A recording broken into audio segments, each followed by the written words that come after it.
Hey guys, welcome to another video. This is part 18 of my One Piece overview series. It's been a while. Last video, my last One Piece overview video, I did half of Dressrosa. Today I'm going to be going over the second half of that arc and hopefully finishing it up, and then I'll probably be able to do a little bit of Zoe.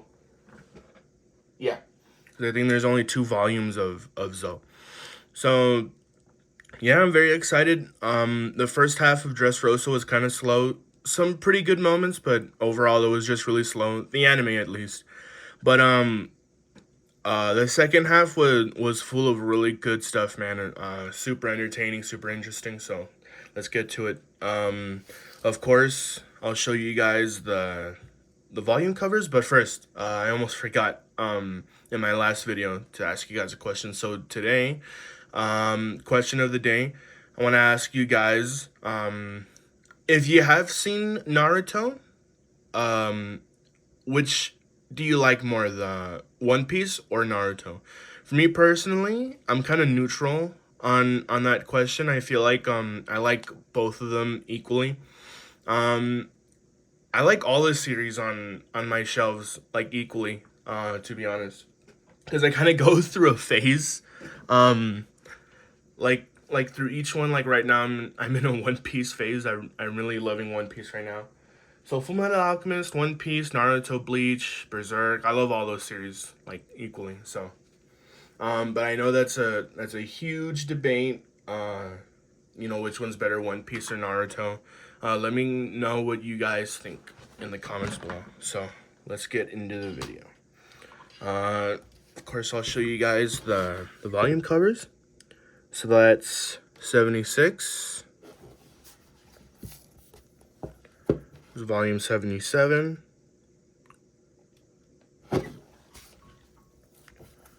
Volume 78.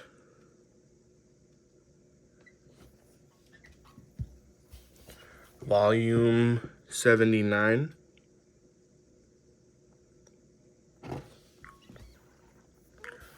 Volume 80. And volume 81, which I think this volume should kick off Zoe. Yeah. Or I think they get to Zoe during volume 80. But like I said in my last One Piece overview episode, I'm gonna breeze through this a little bit because there's not a lot of stuff that really jumps out at me, makes me say, "Oh, that's really cool," you know. So let's start off with volume 76. So I think here, what's happening here? Oh, the Grand Fleet are fighting Doflamingo's family.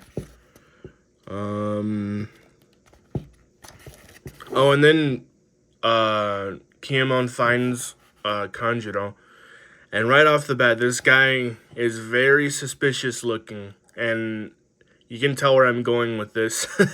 Man, I really wish I had this spoiled for me. It was in a One Piece post, and this guy just straight up said, you know what happens with Kanjuro. But that's crazy, honestly. So I think a really good clue is that Kanjuro he draws with his left, which is his non-dominant hand, and that's why his drawings look like crap. That's one hint right away, you know. And then Zoro's fight with Pika. I didn't really like this part. This part was a real bore to sit through.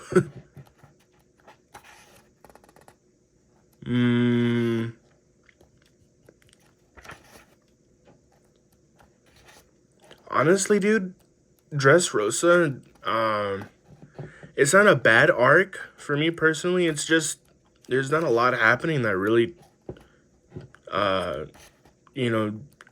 jumps out at me.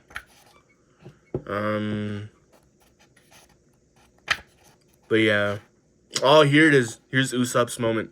This was really cool to see that he unlocked, like, I think it's advanced conquerors hockey. No, imagine. Not advanced conquerors, advanced observation. Or no.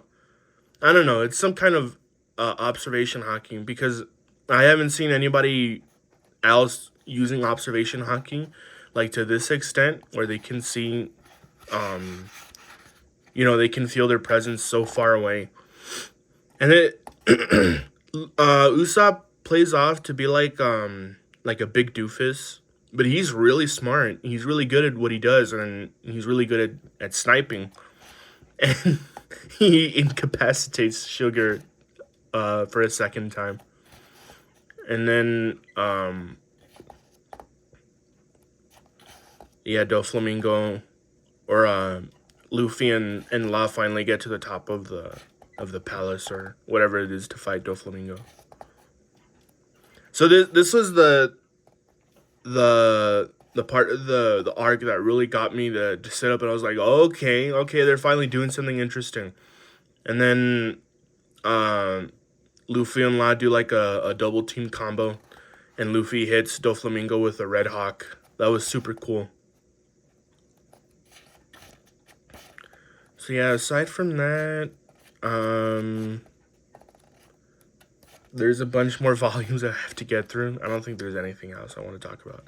Oh, Doflamingo, Law's backstory with Corazon. That was really touching. I liked his backstory. So Law has like some kind of rare disease, and all he wants to do is destroy the world, and he goes to Doflamingo for some reason.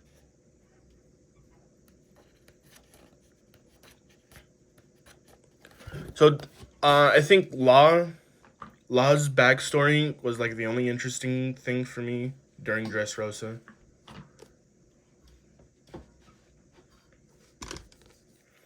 We're going on to 77. So you can see right here. That's how you know that there's a backstory. It takes up like a good third of the volume. So let's get into volume 77. And I like that during Wano, Law took inspiration from Corazon and integrated it into his devil fruit. That was really cool to see. Oh, look at this. This is really cool. Oda did like a cool little reference on the cover page to Naruto. I like that.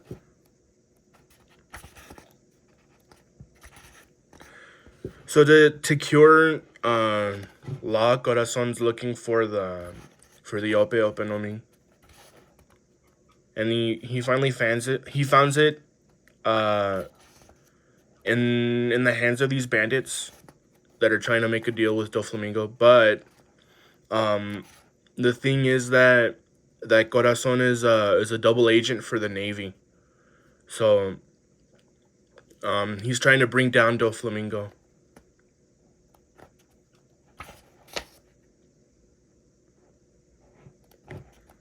And then Corazon gets shot by his own brother. So I like that backstory for Law. And that quickly made me a big fan of Law. Oh, and this was really hard to see that that Luffy was or Doflamingo was controlling Bellamy. Or right here, this is it. He doesn't want to hurt Bellamy. Oh, and then we go back to Zoro, I guess. But is this where he does it? Please tell me this is where he does it. This is Zoro, like one of Zoro's coolest moments. Oh, where is it?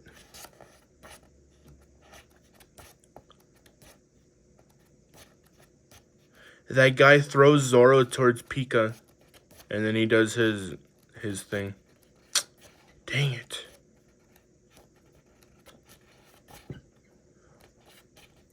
To be honest, the Tontada's backstory doesn't really interest me, to be honest.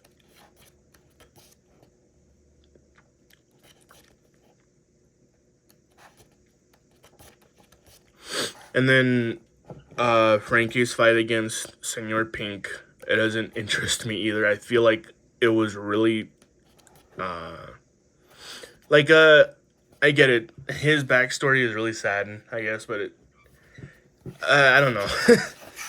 it it's still um really really goofy, even in um even for like One Piece standards.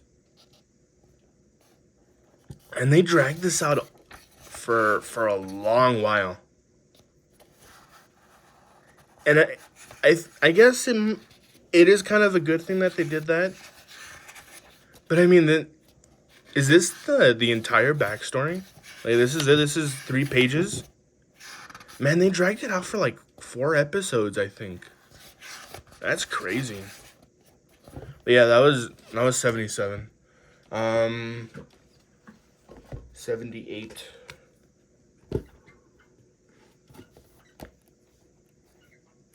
I think that was it. That was his entire backstory.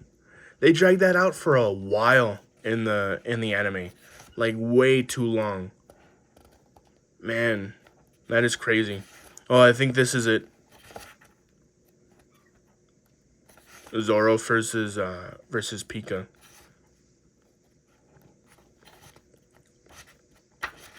This scene was crazy, man, because this was like the first time that we've seen Zoro use Haki, and he used it on his swords.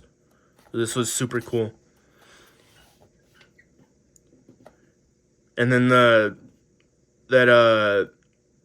that chant, or not a chant, but like I forgot what you call it, but he says 9 mountains and 8 seas make one world. 1,000 make a Kiliad world.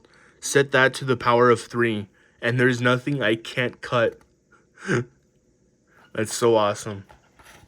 Billion-fold world trichilicism. That is so cool. Or 3 sword style secret technique. Billion-fold world trichilicism. That was so cool. And he cuts Pika in half, dude. That was really cool. That was a cool moment for Zoro. So I think aside from that, I'm just gonna. Oh, and then Doflamingo kills Law for the second time.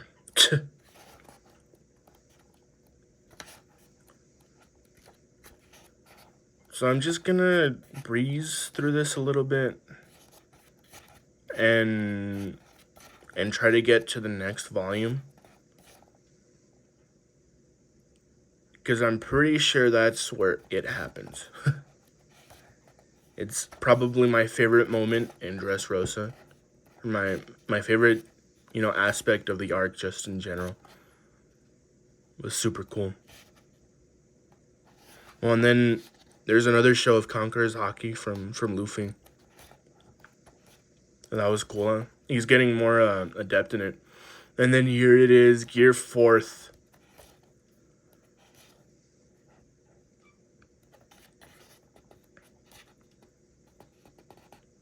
Muscle Balloon.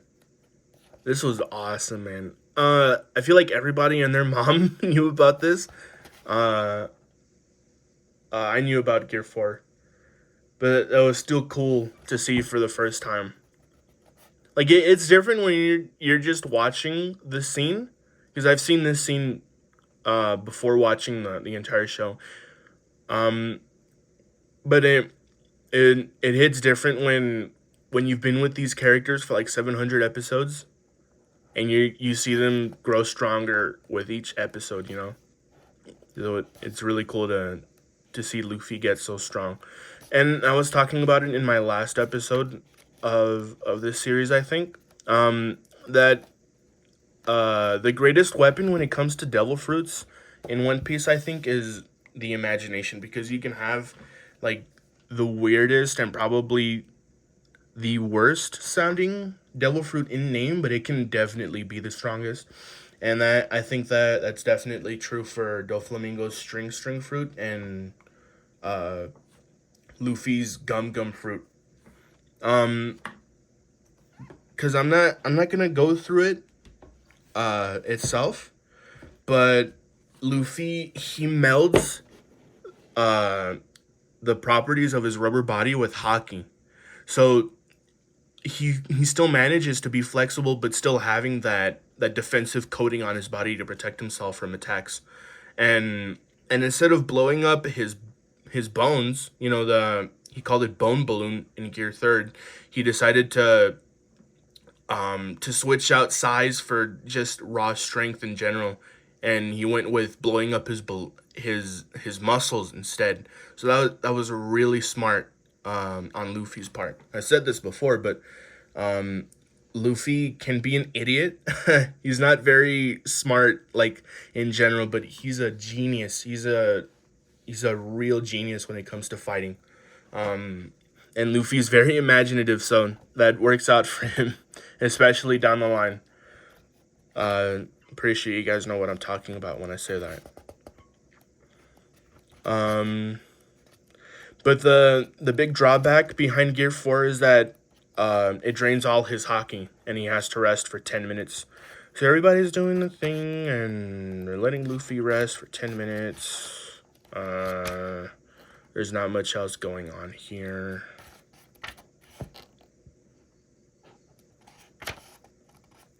Oh, and then I think this is Doflamingo's Devil Fruit Awakening. Yeah, this is it. So this is the first instance, like the first official awakening that we've seen in the series. So what a Devil Fruit Awakening does, at least for Paramecia types, it turns, well, not exactly, it turns like the environment into whatever. So the way I could explain it is that you take control of the environment with your Devil Fruit. So if you have, I'm just trying to pick an example of a Paramecia. I don't know. I feel like I don't know, but Doflamingo's Paramecia Awakening is a good example. And then Luffy knocks him out with the King Kong gun. Or what was it called? Over Kong? Yeah, King Kong gun.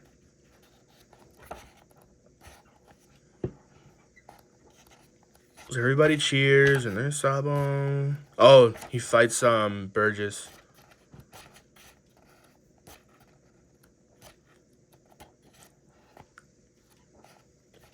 I know I didn't exactly give Doflamingo a lot of time during Dressrosa, but he is probably the best villain in the series. He's a really good villain.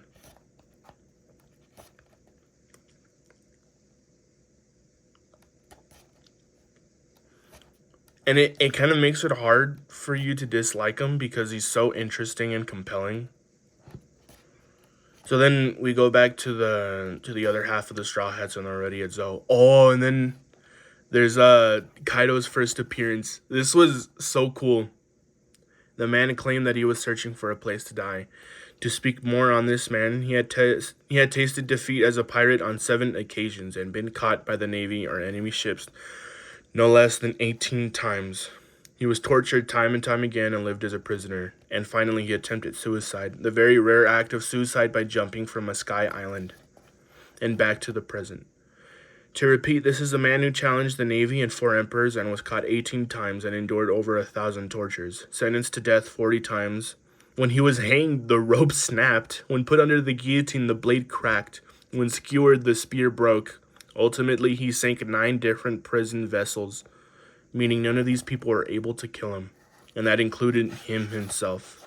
His hobby is suicide, and his name is Kaido, King of the Beast. I've said this over and over again, but One Piece is a master at character introductions. So Kaido was name dropped all the way back in Thriller Bark and was being set up, and this was a really good introduction for such a big character. And of course, Kaido does play a bigger role. How can one of the four emperors not play a big role, right? So that was 79. Definitely the best volume, I think, or the best part of Dressrosa in my opinion. So then we'll go on to volume 80. And there's not much here left to talk about.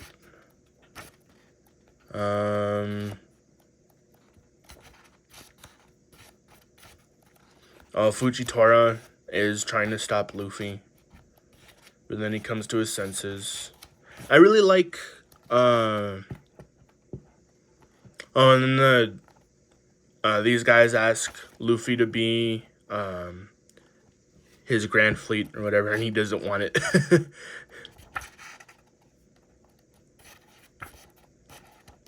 It should be here somewhere, but I like what Fujitora says about Luffy.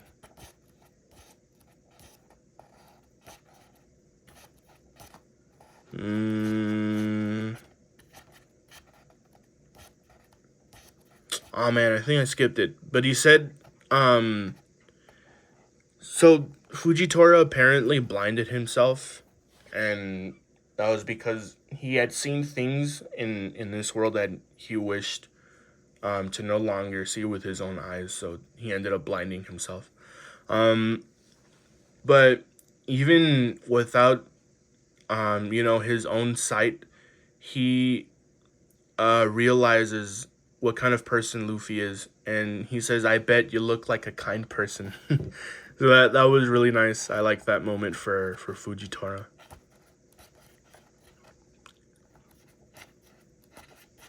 So then the Straw Hats, the other half of the Straw Hats make it to Zoe, and then they meet the Minks and everything.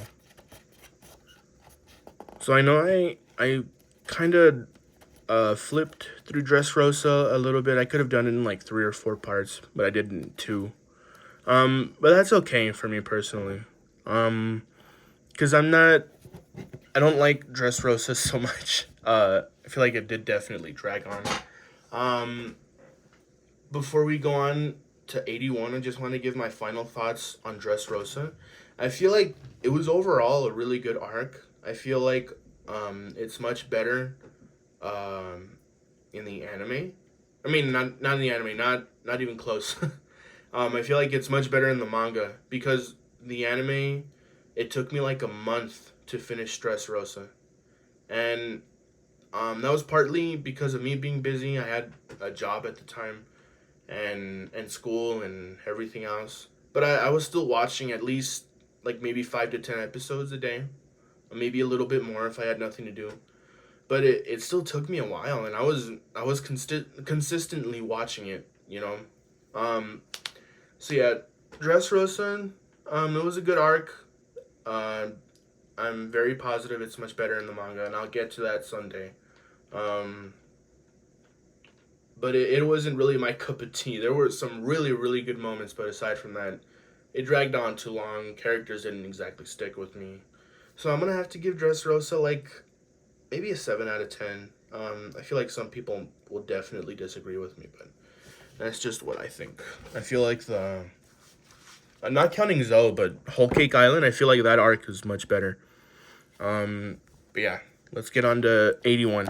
And there's just one thing that I want to talk about in this volume. So Kaido sends both Kaido and Big Mom send their forces looking for 2 specific people. So Big Mom is looking for Sanji because she struck up a deal with the kingdom that Sanji came from. That Sanji was gonna marry Big Mom's daughter, and then she would acquire probably the biggest, well, aside from the Navy, the biggest army in the world, right? Germa 66. And then Kaido sends his lead performer Jack the Drought for Raizo, and it makes sense now that I'm finished with Wano. But he was looking for one of the Akazaya 9, right? Because at this point, I think Kaido knew that they were still alive. I'm not exactly sure.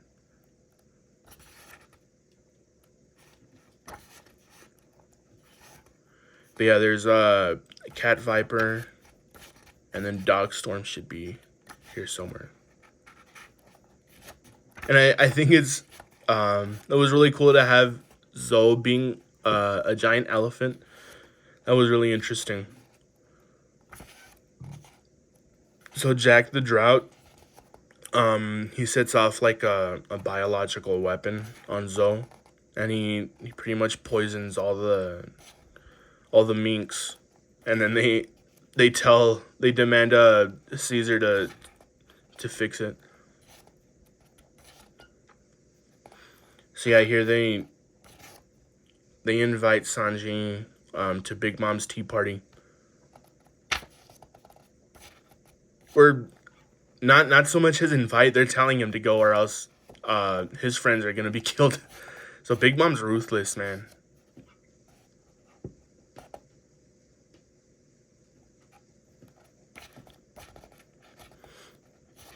So I think here they're going off to see the Cat Viper.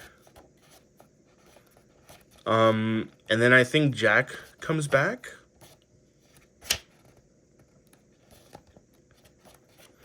And there are a lot of plot twists in One Piece. And I said this all the way back, I don't even know, like in part 5. But I think this is definitely my favorite plot twist. One of my favorite moments in the series, actually, because they were saying, "Where's Raizo? I know he's here. Where is he?" And I was like, these guys are gonna get killed. He's not there, right? And I was wondering what was gonna happen. And looking back at this after finishing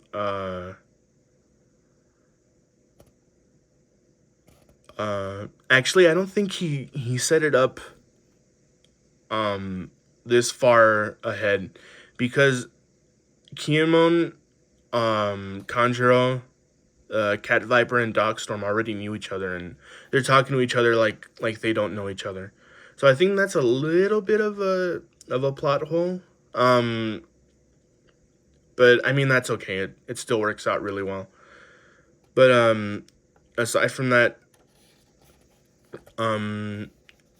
they see Kinemon and Kanjuro, and they know they're the ones that they've been waiting for, and they announce to them that Raizo is safe.